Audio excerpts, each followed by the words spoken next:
So if you remember last year, I made several videos on the Jacksonville Jaguars, who were an absolute poverty franchise. I mean, they selected the #1 overall pick, Trevor Lawrence. They decided to get Urban Meyer as his head coach. And for the entire season, we were talking about all the bizarre crap that Urban Meyer was doing. And don't get me wrong, the #2 overall pick on field wasn't that much better, but at the same time, you weren't hearing of his head coach grabbing ladies' crotches at the bar. And I don't want to say that this story is on the same tier as that, but I would say comically it is definitely in the same stratosphere. So we have a great story to tell you guys here on the channel today. Before we get to the content, I am 2 days removed from surgery. Yeah, let me know if you could tell a difference in my energy. If it's a little off, I apologize, but make sure you drop a like, subscribe, and turn on our notifications to help the channel grow, because nothing will stop me from bringing you guys the content, especially when it's this funny or this awesome. If you think I talk too much in this content, we also make 1-minute shorts of this content that we upload onto Instagram at The Flight Mike or onto TikTok at Mikerophone NFL. We upload some of them onto YouTube, but the majority of them are on my Instagram and my TikTok.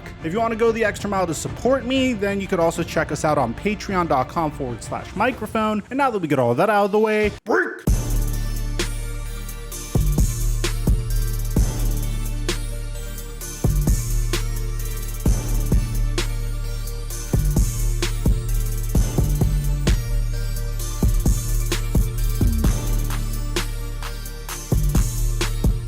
Mic check 1 2 1 2. What's going on, everybody? The 2021 NFL Draft's QB class boasted one of the most iconic quarterback classes that we've seen since quite possibly the 2004 NFL Draft's QB class. Now, I know it's still relatively early, but whenever there's been 5 quarterbacks selected in the first round, then you can't deny the fact that it's an absolutely game-changing QB class. And ultimately, things didn't really go as expected. I mean, the #1 overall pick, Trevor Lawrence, went to the Jacksonville Jaguars, where, with all due respect to the Jaguars, his first season was completely mismanaged. I mean, there were many people already calling Trevor Lawrence a bust, and there were flashes of brilliance from Trevor Lawrence, don't get me wrong, but it just seemed like pairing a rookie quarterback who needed to be developed with a rookie head coach who had success in the NCAA, although the success is fairly questionable. We made a video on that if you want to check it out. I mean, hell, man, if you look at Trevor Lawrence's stats in his first season, it is not a pretty picture at all whatsoever. But that's before we get to the other quarterbacks in this entire group. As a matter of fact, the main quarterbacks that we were covering from the 2021 NFL Draft's QB class was one, Trevor Lawrence, because of how comically dysfunctional it was in Jacksonville, and the other being Mac Jones, because he was actually fulfilling his expectations. And that's more of a testament to the situation he was drafted to. That's more of a testament to the greatness of his head coach, Bill Belichick. Now, of course, some of his other transactions as a general manager may have not translated well from last year to this year, but if you're a New England Patriots fan, you can't deny the fact that you're rebuilding and your team has a direction. Well, what about the other quarterbacks? Well, we're going to see what Trey Lance is made of this year, the #3 overall pick, who spent most of his year sitting behind Jimmy Garoppolo on the bench and hopefully developing into, I don't want to say Patrick Mahomes 2.0, but that's at least what the San Francisco 49ers are angling and hoping for. And that leaves us with Justin Fields, who was essentially in Trevor Lawrence's situation, but a much lighter version of it, because although his head coach was horrifically dysfunctional and clearly did not know how to put Justin Fields in the situation to succeed, at least you didn't hear stories about Matt Nagy grabbing ladies' crotches at bars or kicking his kickers for missing field goals during the preseason. Yes, those are both actually things that Urban Meyer did. So this all brings us to the #2 overall pick of last year's NFL Draft, Zach Wilson, who, with all due respect to Zach Wilson, probably was placed in one of the better situations to succeed, with a brand new head coach being brought in by the New York Jets in Robert Saleh. Hell, his offensive coordinator is the brother of Green Bay Packers head coach Matt LaFleur. His offensive coordinator is Mike LaFleur. And at least from a personnel standpoint, things looked pretty good for the New York Jets. Yeah, there were some question marks on this team, but the defense seemed up and coming with the likes of Quinnen Williams on the defensive line. They signed Carl Lawson last year as well. They had CJ Mosley. And And on offense, they signed Corey Davis to a gigantic contract, and of course, they already had Mekhi Becton and drafted Elijah Vera Tucker over there as well, and they were hoping that some of these players would break out alongside Zach Wilson, and it would result in them at least getting some wins this year. Ultimately, Zach Wilson had a horrific year. Now, that's kind of something that we should have all seen coming. After all, Zach Wilson was just in his rookie season, and this is a rebuilding team. Well, the New York Jets were even more aggressive this past year. I mean, in the offseason, they went ahead and drafted the likes of Sauce Gardner, then Garrett Wilson, before drafting Jermaine Johnson II. All of these players were done in the first round, mind you. Easily everyone's biggest winner of the NFL draft this year, at least the first round. And then in free agency, they decided to sign CJ Uzomah, who was coming off of a huge season for the Cincinnati Bengals. And LaMarcus Joyner hasn't necessarily had the opportunity to make his impact felt last year. Hopefully, the addition of that will be felt this year. This team is definitely on the up and up, and at least on paper, it seems like this team could, at the very minimum, make it to the wild card. Now, you might be saying, okay, Mike, that's all fine and dandy, but what does this have to do with today's story? Well, it seems like Zach Wilson has been taking additional wins this offseason. As a matter of fact, one of Zach Wilson's wide receivers, Braxton Berrios,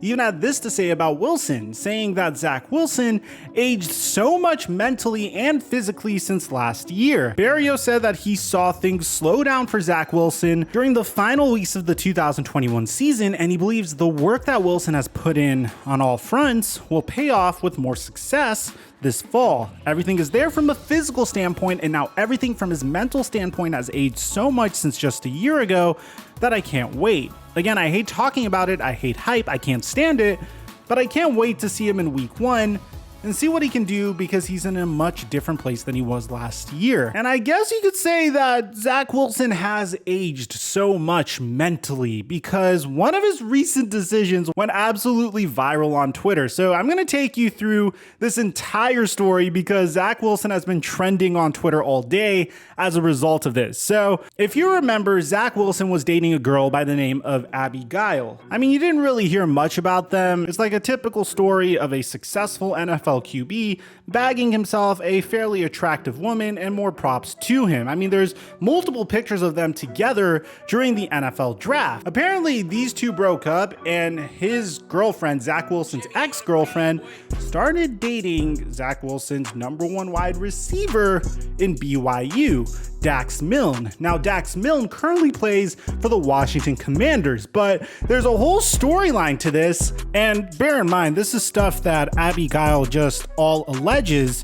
The reason why Zach Wilson and his ex-girlfriend are no longer together, and why the ex-girlfriend is now dating his ex-best friend, is absolutely bizarre. So get a load of this. So the stadium tweeted out saying, "Who doesn't love a little gossip? Word on the IG streets is that Zach Wilson's ex-girlfriend is now dating his former BFF, a BYU roommate, and current Washington Commanders wide receiver, Dax Milne. Wilson and Dax Milne no longer follow each other on Twitter or on Instagram." So you might be thinking, Mike, who the hell cares about this gossip? But wait, there's more. Because on Instagram, there was a guy that commented "Homie Hopper," where Abby responded to this comment saying that Zach Wilson was sleeping with his mom's best friend, and that's the real Homie Hopper. Those are some wild allegations. So apparently the reason why Abby decided to break up with Zach Wilson was because Zach Wilson was sleeping with his mom's best friend. But wait, there's a lot more to this story, where this is where it gets a little interesting, because there's a chance that this might not even be true. So here's where it gets really crazy, okay? Dax Milne posted this picture onto his Instagram with the caption "Word on the street." The comments to this picture have been turned off. So Neil Powell is Zach Wilson's and Dax Milne's former BYU teammate, and he actually liked these two tweets, and this is apparently what went down. The first tweet saying, "I think she made that stuff up about him being with his mom's friend to cover her own ass." And then Erica Masola, shout out to her, one of the day ones of this channel back when I was making Madden content, tweeted out, "Dax Milne broke bro code and can never be forgiven for that. It really be your own people," with the snake emoji. That means that out of all the possible scenarios that could have occurred, there really only is two scenarios. The first one being Zach Wilson slept with his mom's best friend, and as a result, his ex-girlfriend found out and decided to break up with him as a result of it. So in order to get the ultimate revenge on Zach Wilson, she then decided to start dating Dax Milne, who was Zach Wilson's best friend and college roommate, and as a result, a friendship between two young men has been dissolved. Or what could have happened is Zach Wilson and his girlfriend broke up. His ex-girlfriend decided to make this rumor up in order to cover her ass as to why they broke up, or so she could come up with an alibi to date Zach Wilson's best friend from college. At this point, I'm kind of convinced that she's dating Dax, which, again, Zach Wilson's #1 wide receiver in college and former best friend, just to get Zach Wilson a little angry. And she may have created this rumor of the reason why Zach Wilson and her aren't together anymore is because Zach Wilson slept with his mom's best friend in order to kind of hurt Zach Wilson's reputation. And the funny thing is, if that was what she did, because this is all something I'm just hypothesizing on my own, the exact opposite effect took place. You're having multiple people on social media coming out and just talking about how legendary Zach Wilson is. As a matter of fact, Zach Wilson is so freaking legendary that we're currently giving away 3 of his jerseys on my Twitter account. All you have to do is follow me on Twitter, like and retweet the tweet, and you've entered. So there's multiple scenarios that could have taken play here, but at the end of the day, it doesn't matter. Zach Wilson is the face of the New York Jets. He didn't necessarily have the greatest first season, but he is primed for a pretty phenomenal second season, considering how awesome the New York Jets offseason went. In terms of Dax Milne, man, I really hope it works out for him on the Washington Commanders, because if it doesn't, good luck trying to reach out to your old best friend from college to potentially get a shot at the New York Jets practice squad. That's not necessarily the greatest move for your career, and a horrible bridge to burn at that, but burning bridges aside and social favors aside, that's not something you do to your college best friend, bro. So yeah, we might be looking at Dax Milne and saying, oh, he was able to score Zach Wilson's ex-girlfriend. But in the long run, man, this is probably going to be a huge L for him, whereas Zach Wilson is probably going to bounce back if he has not already. There's already legendary stories being made out of him, but that's my take on the matter. Let me know in the comment section down below what you guys think about all this. I apologize if my energy was a little off. I'm just 2 days out from recovering from surgery, but this story was too awesome for me not to tell it to you guys. If you want a shorter version of this video, check us out on TikTok and Instagram. And aside from that, I'm your boy Mike, and I'm dropping our mic until our next upload.